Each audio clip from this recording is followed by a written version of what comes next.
मुझे लगता है कि अगर आप पिछले गुज़श्ता 7 साल, अब तो 8 साल होने को आए, उसकी तुलना, उसका मुकाबला अगर पिछले 70 साल से करें, और ख़ास तौर से जो पिछले 3 साल का अरसा गुजरा है 5 अगस्त 2019 के बाद, तो जो डेवलपमेंट प्रोजेक्ट्स नेशनल लेवल के, राष्ट्रीय स्तर के जम्मू कश्मीर में आए हैं, मुझे लगता है पिछले 70 साल में नहीं आए। और उसके अलावा अहम बात ये, महत्वपूर्ण बात ये कि ना सिर्फ मोदी जी की सदारत में, उनके नेतृत्व में यहाँ पर नेशनल प्रोजेक्ट्स बहुत से आए, बल्कि बहुत से ऐसे प्रोजेक्ट्स नेशनल लेवल के जो रुक गए थे किसी न किसी वजह से, उनको रिवाइव करने का भी काम हुआ है। मिसाल के तौर पर अभी 2 ही दिन पहले जब मोदी जी जम्मू तशरीफ़ लाए थे तो रैटले प्रोजेक्ट रुक चुका था, इतना अहम प्रोजेक्ट था पावर का। इसी तरह जब वो पिछली मरतबा आए जम्मू, तो शाहपुर कंडी का प्रोजेक्ट 40 बरस से रुका था, जिसकी वजह से रावी दरिया का सारा पानी पाकिस्तान चला जा रहा था। हालांकि 1960 की जो इंडस वाटर ट्रीटी है, जिसके तहत पाकिस्तान और हिंदुस्तान के बीच में दरियाओं का बंटवारा हुआ था, रावी सतलुज ब्यास हमारे हिस्से में आया था और सबसे बड़ा दरिया रावी था, लेकिन सारा पानी वहाँ जा रहा था। उस कुताई की भरपाई भी मोदी जी ने की।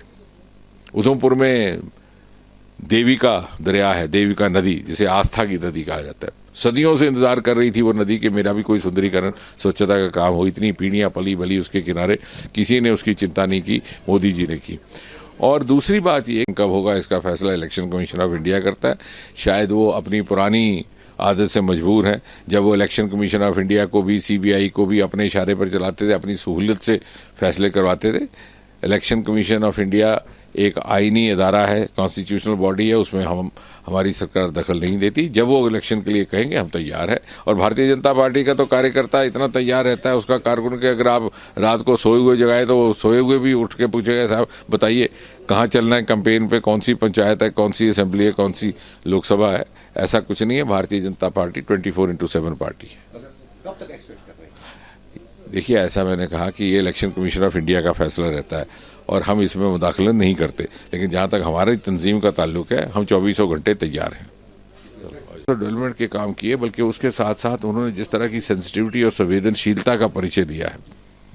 आपको याद होगा, आप भी यहाँ मौजूद थे, हम भी जब 2014 में यहाँ पर सैलाब आया, मोदी जी बार बार यहाँ आते रहे और यहाँ तक कि अपने वज़ीर आज़म के तौर पर पहली दिवाली भी उन्होंने यहीं पर हमारे बीच, सैलाब याफ्ता लोगों के बीच बैठ कर के श्रीनगर में बनाई। तो मुझे लगता है कि मोदी जी ने ना सिर्फ जो तरक्की की राह में जहाँ कहीं छूट गया था मेन स्ट्रीम से जम्मू कश्मीर, उसकी भरपाई का काम करना का किया है, बल्कि एक तरह के जम्मू कश्मीर के अवाम के दिल जीते हैं। जो एक खला बन गई थी मरकज़ और जम्मू कश्मीर के बीच में, उसकी भरपाई का काम भी पिछले 7-8 सालों में ही हुआ है। तो सर, अगर हम बात करें कल के दौरे की, प्राइम मिनिस्टर के दौरे की बात करें, तो इस दौरे में उन्होंने 20,000 एडिशनल यहाँ पर रिलीफ देने का, ये फंड देने का ऐलान किया है। तो क्या डेवलपमेंट वर्क्स में उसमें इजाफा हो जाएगा इंशाल्लाह? नहीं, जाहिर है वो तो डेवलपमेंट वर्क्स में तो उसमें इजाफा हुआ ही होगा। उसके अलावा उन्होंने जिस तरह से हिंदुस्तान भर में, मुल्क भर में नए आयाम आ रहे हैं, उसके साथ जम्मू कश्मीर को वाकिफ़ कराने का भी एक कोशिश की है। मिसाल के तौर पर पहला सोलर प्लांट उस पल्ली पंचायत में इस्टेब्लिश किया गया, जो हमारे ही महकमे, हमारी वजारत के थ्रू हुआ है, ministry of science and technology. Modi ji के आने की खबर सुन करके इतना जज्बा था, इतना वलवला, कि हमारे एक्सपर्ट्स और इंजीनियर्स ने महज 18 दिन में वो 500 किलोवाट का वहाँ पर 150 पैनल का सोलर प्लांट इस्टेब्लिश करके एक मिसाल कायम की कि ये भी किया जा सकता है। और मुझे लग रहा है कि उसकी मिसाल अब बाकी रियासत में भी उसको देख करके इस तरह का लोगों को एक मैसेज मिलेगा कि हम इस राह पर भी चल सकते हैं। क्योंकि हिंदुस्तान भर में क्लीन एनर्जी का कॉन्सेप्ट मोदी जी के आने में बड़ी ज़ोर से चला था, बल्कि मोदी जी ने जो क्लाइमेट कंसर्न्स अपने जाहिर किए हैं बैन अवी सतह पे, इंटरनेशनल फोरम पे, उसके वजह से बाकी मुल्कों में भी इसका असर पड़ा है। यहाँ इसका असर नहीं था, तो मोदी जी के दौरे से इसका ये भी फ़ायदा हुआ। दूसरा, स्टार्टअप मूवमेंट, मोदी जी ने लाल किले से 2015 में इसका आह्वान किया था, फिर 2016 में इसकी पॉलिसी बनी, 2017 में मुल्क भर में स्टार्टअप मूवमेंट चली, लेकिन जम्मू कश्मीर में वो पकड़ नहीं पाई। इसका भी पिछले 3 साल में, हालांकि हमारे पास अनएक्सप्लोर्ड पोटेंशियल ऐसे हैं जो बाकी जगह मैसर नहीं है। मिसाल के तौर पर बारामूला, जिस ज़िले में हम इस वक्त बैठे हैं, ये एप्पल डोमिनेंट ज़िला है और एप्पल की हमारे पास अब टेक्नोलॉजी है, एप्पल की प्रोड्यूस उसकी मिकदार दोगुनी हो जाती है, शेल्फ लाइफ लंबी हो जाती है। इसी तरह हिंदुस्तान में जो अरोमा मिशन है उसकी पैदाइश, उसकी जन्म भी बारामूला ज़िला से हुई।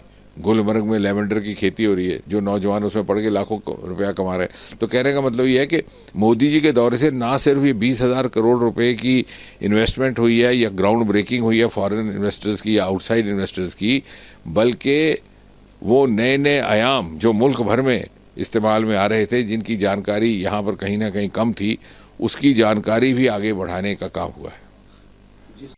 जो यहाँ पर आपकी बीजेपी पार्टी की हरी ऑर्गेनाइजेशन है, पोलिटिकल ऑर्गेनाइजेशन है जम्मू कश्मीर में, खुसूसन जो रीजनल पार्टीज हैं, उन्होंने कल के इस प्रोग्राम को फ्लॉप शो कहा है। ऐसा है कि अब वो क्या कहेंगे, वो ये तो कह नहीं सकते, शाबाशी दे नहीं सकते कि बहुत अच्छा शो हुआ, तो फिर बेचारे वो सियासत में कैसे रहेंगे।